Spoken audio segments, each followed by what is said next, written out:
বয়োজ্যেষ্ঠ লোকেরা এবং যারা ফিজিক্যালি চ্যালেঞ্জ তারা যেতে পারে না। সেজন্য অনেকের সাথে আমার কথা হয়েছে, এখানে ওরা গ্রিন কার্ডের অ্যারেঞ্জমেন্ট করছে, ইলেকট্রিক কার্ড, যেটা বয়োজ্যেষ্ঠ মানুষরা এবং ফিজিক্যালি চ্যালেঞ্জ যারা উপরে উঠতে পারে না তারা যাতে মহাকালী মন্দির দর্শন করতে পারে।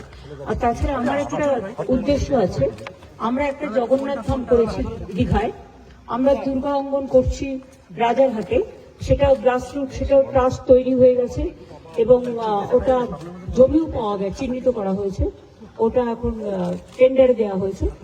আর আর্কিটেকচারটা আমি দেখে নিয়েছি।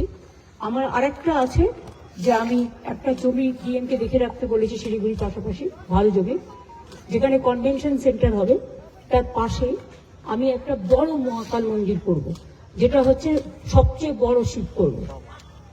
এটা করতে হয়তো টাইম লাগবে, আমাকে এটা ট্রাস্ট করতে হবে, তাদের দিয়ে করাতে হবে, বাট গভর্নমেন্ট আমরা ফুল কোঅপারেট করবো, জমিটা আমরা বিনা পয়সায় দেবো এবং নিজেরাই করবো, সবাইকে নিয়ে, প্রাইভেট পার্টিদের নিয়ে যারা ইন্টারেস্টেড।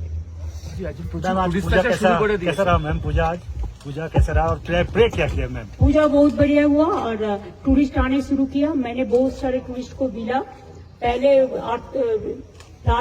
लास्ट फ्लड होने का बाद थोड़ा स्टॉप हो गया था, हम भी बहुत टूरिस्ट को निकाल के, हमारा जो एडमिनिस्ट्रेशन है डीएमएसपी मिलके पूरा लाइन डिपार्टमेंट के लेके प्राय 1500 टूरिस्ट को हम नीचा में ले गया।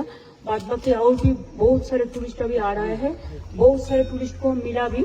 और अभी तो दोनों रास्ता खुला है, एक 3 धाड़िया और एक पंखाबाड़ी, और रोहिणी हो जाएगा 15-20 दिन में। हम टूरिस्ट लोगों को आने के लिए रिक्वेस्ट करेंगे।